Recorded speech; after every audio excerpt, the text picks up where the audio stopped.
Please subscribe the channel and press bell icon for notification. आज हम बात कर रहे हैं मोटापे की, क्योंकि दुनिया भर में मोटापा बढ़ता जा रहा है। आपको ये जानकर आश्चर्य होगा कि ज्यादा वजन से हर साल 28 लाख से ज्यादा लोगों की मौत होती है। भारत की भी हालत इस मामले में अच्छी नहीं है और लॉकडाउन के बाद तो बढ़ा हुआ वजन बड़ी समस्या बनकर उभरा है। मोटापा एक ऐसी बीमारी है जो सैकड़ों दूसरी बीमारियों के लिए रास्ता तैयार करती है, लेकिन वक्त रहते इसे कंट्रोल कर लिया जाए तो सब कुछ ठीक भी हो सकता है।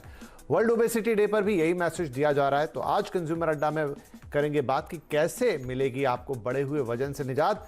आज चर्चा में हमारे साथ शामिल हो रहे हैं रेडिक्स हेल्थ केयर की सीनियर कंसल्टेंट डॉक्टर श्रुति मलिक, न्यूट्री हेल्थ केयर की फाउंडर और जानी मानी न्यूट्रिशनिस्ट शिखा शर्मा और गेट सेट गो की फाउंडर सीईओ, साथ में फिटनेस एक्सपर्ट भी श्रद्धा भवलकर हमारे साथ ज्वाइन करेंगे। आप सभी का बहुत बहुत स्वागत है। तो श्रुति, आपसे शुरुआत करते हैं।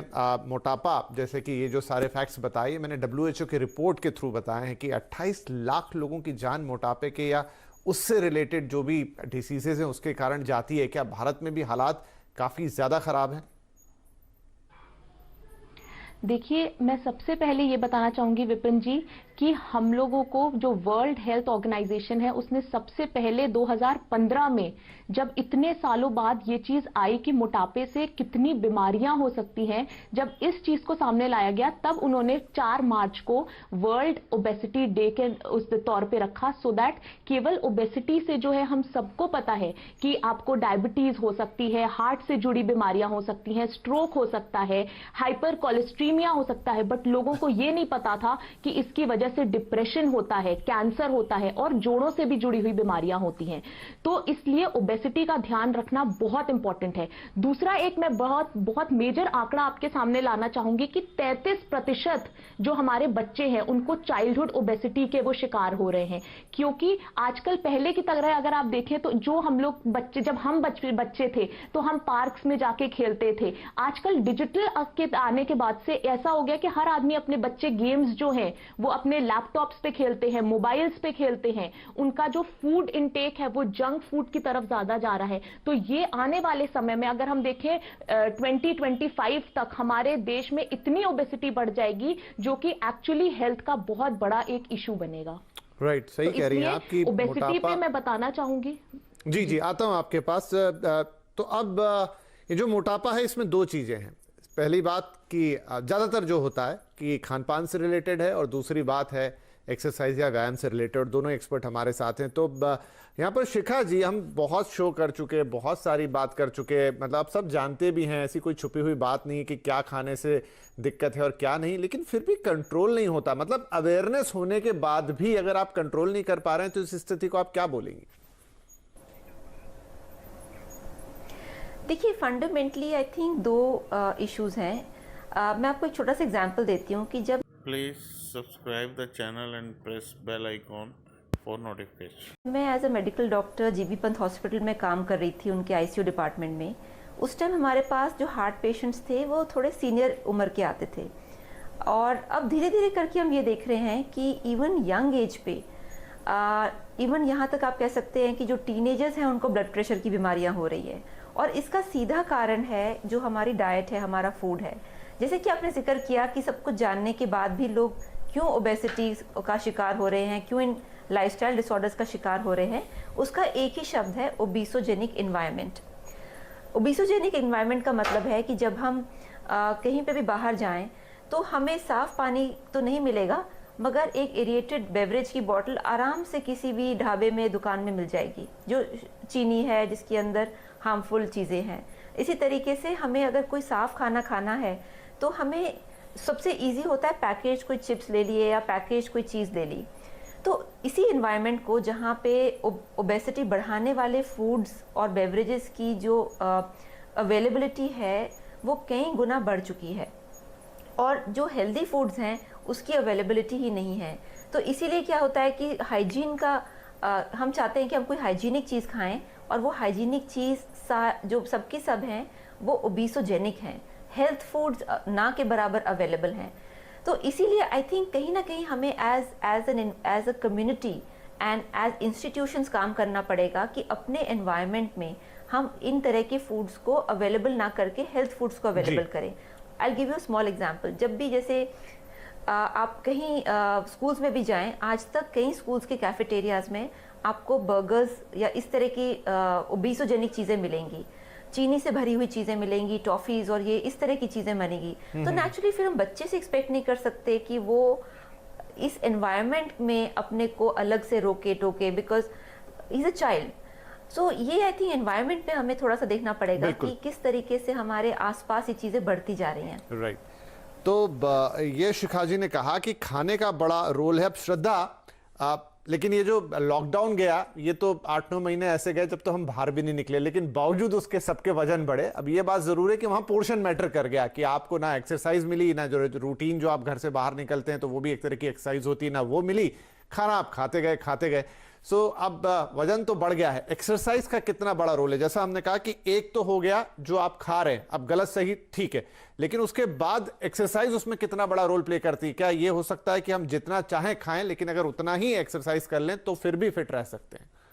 नहीं, आई थिंक आपने जैसे कहा ओबेसिटी के लिए बहुत सारे पॉइंट्स मैटर करते हैं। अभी इवन दो हम लोग एक्सरसाइज के बारे में बात कर रहे हैं, अभी ऑलरेडी डॉक्टर उन्होंने अपने को ऑलरेडी बता दिया कि न्यूट्रिशन जरूरी है, एक्सरसाइज डेफिनेटली जरूरी है, क्योंकि अगर आपकी एक्टिविटी लेवल कम है और आपका इनटेक ज्यादा है तो एट द एंड क्या होने वाला है, आपका स्टोरेज बढ़ रहा है बॉडी में।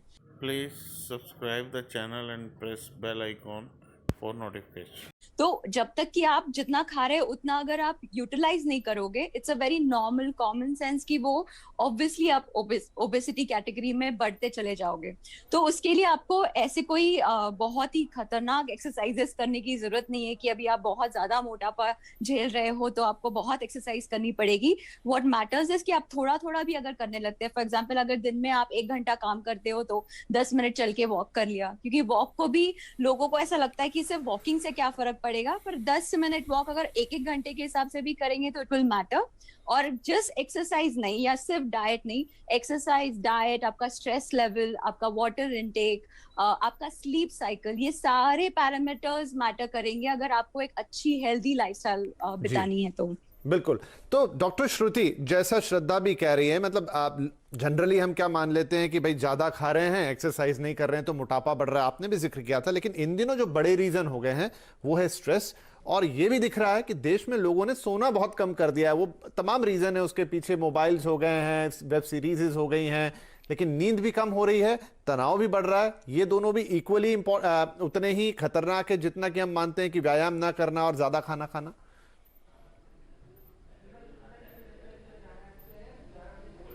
जी श्रुति, आपसे सवाल। हाँ, हेलो। हाँ बोलिए, आप सुन रहे हैं आपको। हेलो। हाँ, देखिए बिल्कुल सही कह रहे हैं आप विपिन जी कि इस समय क्या हो गया है कि हम लोग, एक चीज बड़ी अच्छी जो अभी डॉक्टर साहब ने बताई कि हम लोग अपना इंटेक तो कर रहे हैं कैलोरी का, बट हम उसको कंज्यूम नहीं कर रहे हैं। हमको ये लगता है हमारे, और एक हमारी इंडियन पॉपुलेशन में जो सबसे बड़ी प्रॉब्लम है वो ये है कि हम सब ये एक्सेप्ट नहीं करना चाहते कि हम ओबेसिटी की तरफ हैं।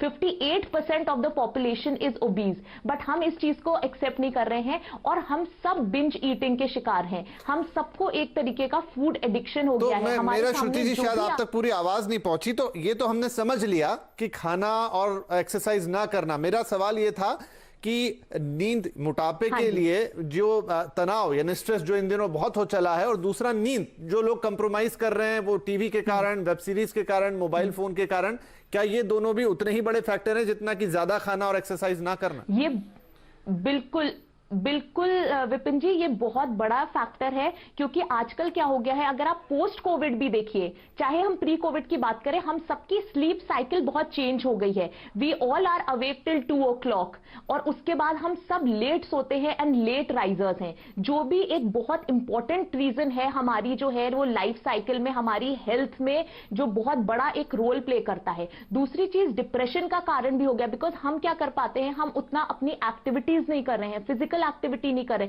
तो ये दोनों बहुत इंपॉर्टेंट है। प्लस हम सब जो है एक ओबेसिटी की तरफ जा रहे हैं, जो हम एक्सेप्ट भी नहीं कर रहे हैं इस चीज को। Right. तो इसलिए आजकल हमारे पास क्या, एक तो अवेलेबिलिटी ऑफ फूड हमारे पास इतना ज्यादा हो गया है कि हम एरेटेड ड्रिंक्स टाइप की चीजें, जिसने, और सबसे ज्यादा हम सिंपल शुगर्स का इंटेक कर रहे हैं, जो हमारी हेल्थ के लिए बहुत ही हानिकारक है।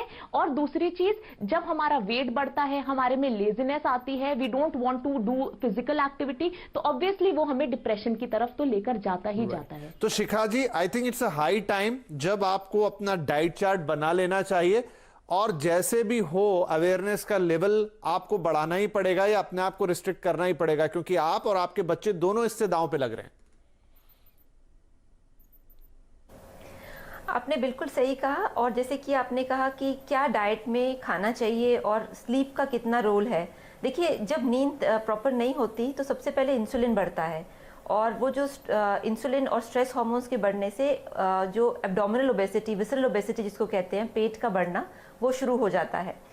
और भी कई प्रॉब्लम्स आती हैं, जैसे डायबिटोजेनिक होना, ब्लड प्रेशर बढ़ना, और वेट तो खैर बढ़ता ही है ना। अगर हम देखें कि क्या खाना चाहिए ताकि वज़न कम रहे, सबसे पहले आई थिंक हमें मैदा, सूजी, रोटी, इन चीज़ों के बजाय हमें लो ग्लाइसीमिक इंडेक्स फूड्स खाने चाहिए, जैसे कि रागी है, ओट्स है, किनवा है, ज्वार है, बाजरा है।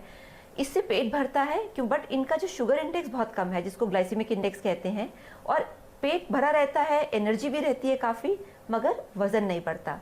दूसरी चीज़ आई थिंक बहुत इंपॉर्टेंट है कि हमारे डाइट में हम नॉर्मली क्या है, बहुत कॉन्सेंट्रेटेड, जैसे सैंडविच खा लिया मैदे का, या जैसे रात को लेट समय से नहीं खाया, तो अगर हम थोड़ा समय से भी खाना शुरू करें तो उससे भी वज़न कम होता है, without decreasing the calorie load. यानी कैलोरी सेम भी रहे, मगर हम समय से खाना खाएं तो रात का खाना ज़्यादा ओबेसिटी बढ़ाता है बनिस्बत कि दिन का खाना।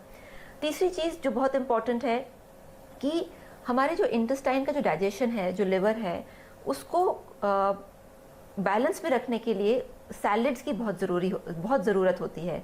और कारण ये है कि जब हम सैलेड खाते हैं, हमारा जो गट बायोम है, जो गुड बैक्टीरिया है, वो पनपता है, और गट बायोम को मेंटेन करने Please subscribe the channel and press bell icon for notification. के लिए सैलेड्स एंड रफेज की बहुत ज़रूरत है। जैसे कि अब समझ आ गए हैं, खीरा है, लौकी, टमाटर, ये सारी चीज़ें कम से कम 1 से 2 बोल रोज़ खाने चाहिए, ताकि आपका जो डाइजेस्टिव सिस्टम है वो भी सही रहे। तो वैसे तो ये छोटी छोटी चीजें हैं, बट इसका बहुत मेजर इम्पैक्ट आता है वेट कह रही हैं, पे। तो मतलब मम्मी या पापा जो भी किचन संभाल रहे हैं, या इवन आपकी मेड भी संभाल रही हैं, तो अब ये क्लियर होना चाहिए कि मुझे क्या बनाना है, ना कि रैंडमली जो हाथ में आया उसको आपने बना दिया और अपना पेट भर लिया, और इनफैक्ट बाहर से भी ऑर्डर कर रहे हैं, तो ध्यान रखना है। श्रद्धा, जैसा आप कह रही थी, तो बहुत सारे लोगों का ये मानना है कि जिम जाएंगे तो ही एक्सरसाइज होगी, या कुछ पर्टिकुलर एरोबिक्स करेंगे तो ही होगी। आपने कहा नहीं, आप सिंपल वॉक करते हैं तो भी इंपॉर्टेंट है। कितनी देर डेली आपको जरूरी है किसी भी फॉर्म में एक्सरसाइज या अपनी एनर्जी को बर्न करना? कोई पर्टिकुलर टाइम टेबल, कोई टाइम सेट कि 10 मिनट, 15 मिनट, 50 मिनट? तो मैं ये कहूंगी कि अगर आप अभी फिलहाल आपके लाइफस्टाइल में कुछ भी एक्टिविटी नहीं करते हो, तो बहुत बड़े गोल्स रखना बहुत ही गलत है। क्योंकि आप जब बहुत बड़े गोल्स रखते हो, तो जब वो डिफिकल्ट लगने लगता है तो आप पहले ही छोड़ देते हो। तो इनिशियली आप छोटे छोटे गोल्स रखिए। तो यू कैन स्टार्ट विद कि आप 20 मिनट से शुरुआत कर रहे हो हफ्ते में, मे बी आप 3 दिन से शुरुआत कर रहे हो 20 मिनट के लिए। जब आप इसको कंसिस्टेंटली कर लोगे, उसके बाद फिर आप उसका टाइमिंग बढ़ा सकते हो। उसके बाद आपका वॉकिंग, अगर आप डिफरेंट एक्सरसाइजेस कर सकते हो, राइट? आप वॉकिंग कर सकते हो, बॉडी वेट एक्सरसाइजेस कर सकते हो, आपके हार्ट हेल्थ के लिए आप कार्डियो कर सकते हो। एंड ये जब एक कॉम्बिनेशन से आप पूरे हफ्ते में प्लान करोगे, तो इवेंचुअली आपको बहुत अच्छे रिजल्ट्स आएंगे। आपका सिर्फ ओबेसिटी या वेट लॉस फोकस नहीं होगा, आपकी हेल्थ इंप्रूव हो रही है। आपके जो हेल्थ पैरामीटर्स है, जो अभी डॉक्टर उन्होंने हमें बहुत अच्छे से एक्सप्लेन किया कि ये जो पैरामीटर्स को सही करना जरूरी है, वो सिर्फ डाइट से नहीं होगा। आपके सारे parameters, for example your body weight, exercises, your cardio, your activity levels in general, आपका स्ट्रेस लेवल, आप दिन भर आपका कितना स्टैमिना है, स्ट्रेस लेवल्स, ये सारे पैरामीटर्स को आप आपके एक्टिविटी लेवल से कंट्रोल कर सकते हैं। राइट तो अगर आपका भी वजन इस समय बढ़ा हुआ है तो अभी तक की चर्चा आपके बहुत काम की रही होगी। एक छोटा सा ब्रेक ले लेते हैं और ब्रेक के बाद यही बात करेंगे कि आगे भी अगर बढ़ा हुआ वजन है तो उसे जल्दी से जल्दी आप कंट्रोल में कैसे लाएंगे, इन तमाम बातचीत के अलावा भी, और साथ में आगे ना बढ़े क्योंकि कंसिस्टेंसी बहुत इंपॉर्टेंट है। जोश में हम कर लेते हैं बहुत सारी एक्सरसाइज, 3 महीने लोग पतले भी हो जाते हैं लेकिन फिर इतना खाते हैं कि पहले से डबल होते हैं। छोटा सा ब्रेक ले रहे हैं और इस कंसिस्टेंसी, इस डिसिप्लिन पर बातचीत जारी रहेगी। तो कंज्यूमर अड्डा में आज बात हो रही है मोटापे पर, और ये कि मोटापा कितना बड़ा आपके लिए एक डिटरेंट है, आपको कई 100 तरह की बीमारियां देता है और जब हद से ज़्यादा गुजर जाए तो अब तो जान भी ले लेता है। चलिए फटाफट कुछ और पॉइंट्स पे चर्चा कर लेते हैं, समय कम है इसलिए सभी मेहमानों से गुजारिश कि छोटे छोटे आंसर्स देंगे। यहाँ पे शिखा जी, एक और हैबिट की मैं बात करना चाहूँगा। अक्सर अब लोगों में ये बहुत है कि वीकेंड पे बाहर खाना खाने जाएंगे, मतलब ऑलमोस्ट हर वीकेंड पे दोनों दिन। ये आपको कितना रखना चाहिए? महीने में एक बार, अल्टरनेट वीकेंड, या चारों वीकेंड भी जाते हैं तो दिक्कत नहीं है लेकिन फिर आप उतना एक्सरसाइज करें? देखिए, वीकेंड्स के खाना पीने में इतनी दिक्कत तो नहीं है। ज़्यादा प्रॉब्लम आती है वीकडेज में जो हम खाना खाते हैं, क्योंकि आउट ऑफ लेट्स से अगर 14 मील्स हैं, 7 इंटू 2 मील्स, 14 मील्स हैं पूरे हफ्ते में, तो अगर उसमें से 4 मील्स आप बाहर भी खा रहे हैं बट बाकी के मील्स आपके अच्छे हैं, हेल्दी हैं, तो आप बैलेंस आउट कर लेंगे। आई थिंक प्रॉब्लम आती है कि जो रोज़मर्रा में हमारा एक रूटीन सेट होता है जिसमें कि हम बहुत ज़्यादा रिफाइंड खाना खा रहे हैं, या चाय में चीनी है, या वैसे अब जैसे गर्मियाँ आ रही हैं तो लोग मीठे बेवरेजेस बहुत पसंद करते हैं। अगर उसको हम ठीक कर लें तो वीकेंड पे हम 1 या 2 मील्स खाने में कोई दिक्कत नहीं है। ऑफ कोर्स अगर चारों मील यानी लंच और डिनर चारों बाहर रहेंगे तो वज़न बढ़ेगा, मगर अगर सैटरडे लंच या सैटरडे डिनर और एक संडे लंच या डिनर, मतलब सिर्फ 2 मील्स बाहर रहें तो कोई दिक्कत नहीं है। राइट श्रद्धा, क्विकली मान लीजिए कि आप ऑफिस गो रहे, क्योंकि ज़्यादा प्रॉब्लम उन्हीं को रहती है हमेशा, उन्हीं को ये कि मेरे पास टाइम नहीं है, ये नहीं है। क्या सुबह शाम ये कुछ मैटर करता है? जब आपको मौका मिले, आप लेट पहुंचते हैं, लेट से ही सुबह उठते हैं, सुबह से ही रात है तो रात से ही, आप आधा घंटा कुछ नहीं तो वॉक कर लें, या कोई और छोटी मोटी एक्सरसाइज जो आप बताना चाहें?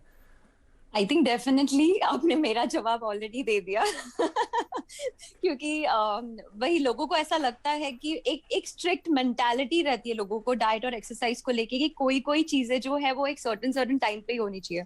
अगर मैंने डाइट शुरू किया तो वो बहुत डिफिकल्ट होना चाहिए, अगर मैंने एक्सरसाइज शुरू की तो वो सुबह ही होनी चाहिए। तो इसमें ऐसी कोई भी डिपेंडेंसी नहीं है। आपको वक्त के लिए आपका लाइफस्टाइल आप आपके हिसाब से मैनेज कर सकते हैं। दिन में सिर्फ आपको एक डेडिकेशन खुद से रखना है कि मैं चलो एक दिन में एटलीस्ट खुद के लिए आधा घंटा निकालूंगा, चाहे वो किसी भी समय पे हो। Please subscribe the channel and press bell icon for notification.